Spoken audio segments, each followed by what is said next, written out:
guys, it's the MedStudier here today, and we'll be looking at the anatomy of the heart. So this video will specifically look at the heart and its surrounding structures.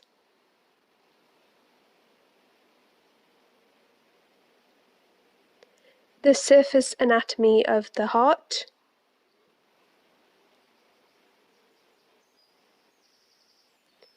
Chambers of the heart, including the atria and the ventricles. The various inputs and outputs of the heart, so this will include the great vessels. And finally, the arterial and venous drainage of the heart. So let's get started. So firstly, we'll be looking at where the heart is anatomically in relation to other structures within the thorax. But before we get started, let's first orientate ourselves. So we have the right and the left side here. So the heart sits on the diaphragm within the thorax between both of our lungs. And it sits mainly towards the left side. And in terms of the size, the heart weighs around 300 to 500 grams and should be the size of your fist. Just above the heart, we have here the great vessels. Looking specifically at the great vessels, if you look at the red curvature structure here, this is the arch of the aorta. And just to the right of that will be the vena cava. We'll discuss more about the great vessels later in this video. And finally, below the heart, as we discussed, is going to be the diaphragm. Other structures nearby the heart include the trachea and the esophagus, shown in grey and orange respectively.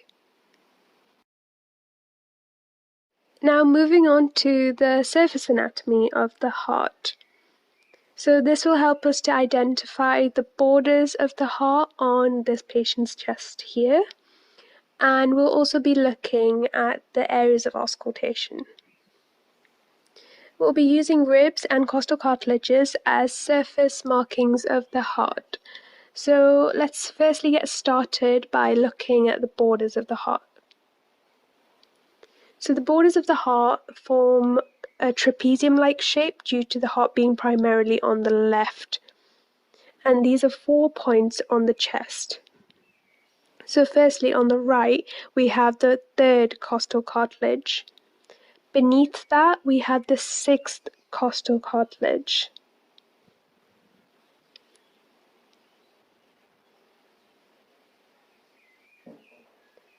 And then moving over to the left-hand side, we have the second costal cartilage making up the left superior border of the heart. And finally, but most importantly, we have the fifth intercostal space mid-clavicular line, making up the inferior border on the left-hand side of the heart. This point is specifically very important because it allows us to identify the apex beat of the heart, which is caused by the turbulence from the mitral valve. Now moving on to auscultation. So these are going to be points where you can place your stethoscope on a patient's chest in order to hear a heartbeat. So these points will roughly indicate where the valves are located on the heart. And remember, this is very different to the borders of the heart. So here on the right, we have the aortic valve, which is on the second intercostal space on the right-hand side of the sternum. On the left, we have the pulmonary valve, which is on the second intercostal space on the left side of the sternum. We then have the tricuspid valve, which is on the fifth or around sixth intercostal space on the left side of the sternum. And finally, the mitral valve, which gives you the apex beat of the heart. And this is on the fifth intercostal space on the left-hand side. And a tip to remember the valves is using the mnemonic ape to man.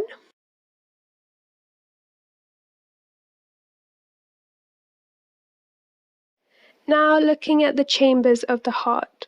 So the heart has 4 main chambers. And here is a more simplified diagram in order for you guys to orientate yourselves. So the top chamber will always be known as the atria, and the bottom, i.e. the inferior chambers, will always be known as the ventricles. A handy tip to remember this is if you draw a normal heart, the bottom part of the heart forms a V shape, which stands for ventricles.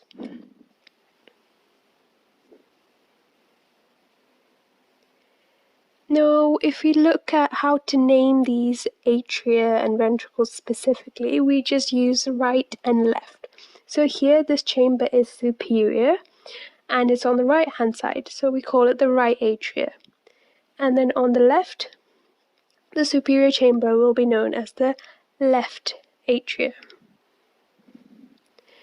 Now, if we look at the ventricles, here I'm going to be drawing a border between the both ventricles. We'll discuss more about identifying this border when we move on to the vessels part of this video. So on the right, we'll have the right ventricle, and then finally on the left, we'll have the left ventricle.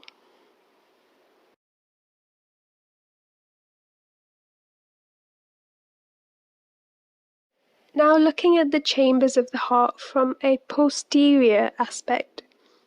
Now we need to remember here that the patient has now just turned around, so their right and left will now be the same as ours. So the right atria will be here, and the left atria will be here. And then if we draw the borders between the two ventricles, the right ventricle will be shown on this side, and the left ventricle on the left side.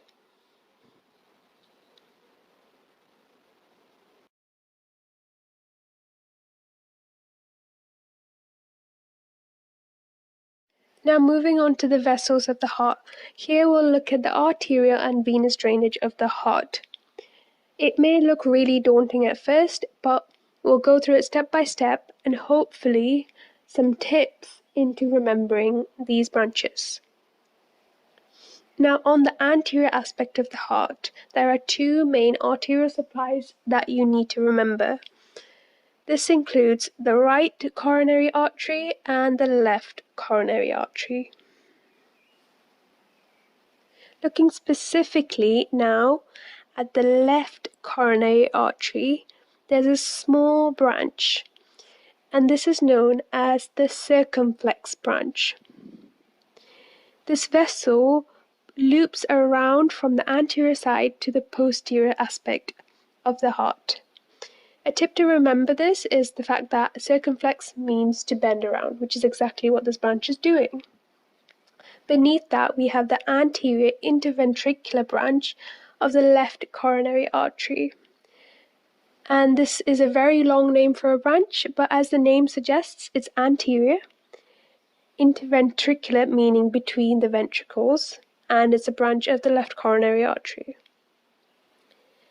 And a main branch of the right coronary artery is the marginal branch, which is in the border of the heart, and hence the name marginal. Now moving on to the posterior aspect of the heart, where we'll be looking at the arterial supply. So on the left hand side here, we have the circumflex branch, which is a small vessel that we discussed before that loops around from the anterior side to the posterior side of the heart. Looking specifically onto the right-hand side, we have the right coronary artery, right here. And one of the main branches of the right coronary artery is the posterior interventricular branch of the right coronary artery.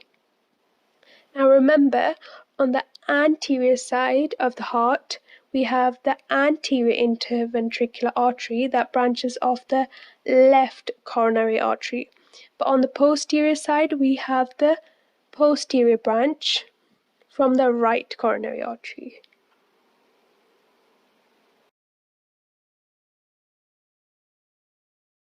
Now moving on to the venous drainage of the heart.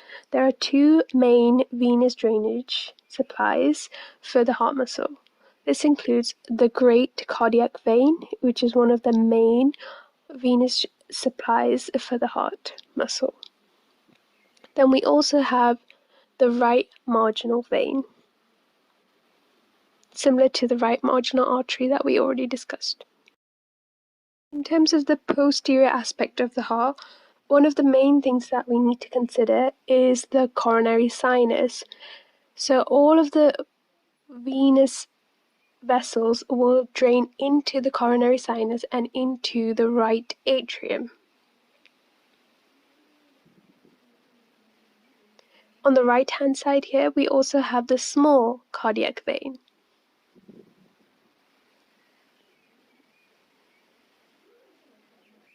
Just below that is the middle cardiac vein. So remember, the three main venous drainages for the heart include the great cardiac vein, the small cardiac vein, and the middle cardiac vein, which all drain into the coronary sinus of the heart, where the blood can be oxygenated again once the heart pumps it back to the lungs. Now moving on to the inputs and outputs of the heart, where we'll be looking at the great vessels.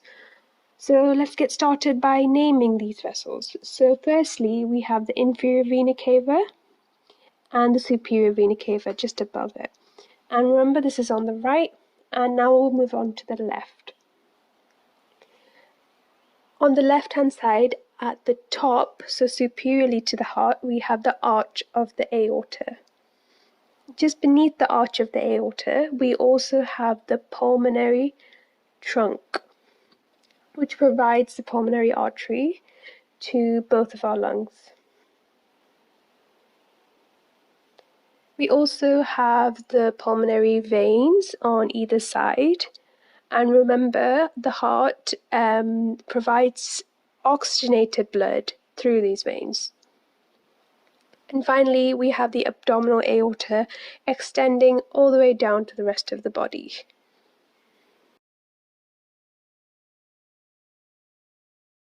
Now moving on to the last part of this video, where we will be looking at how blood enters the heart and how the blood will be pumped out of the heart.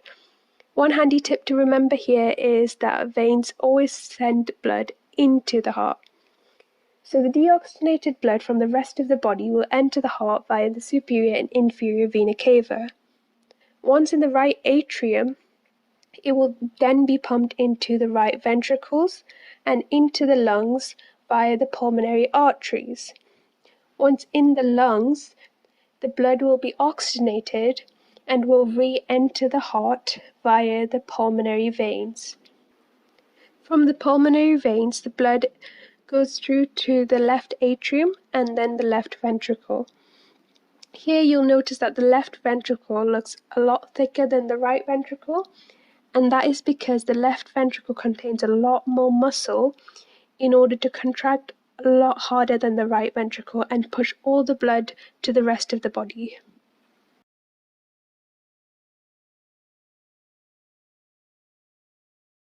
And that brings us to the end of this video.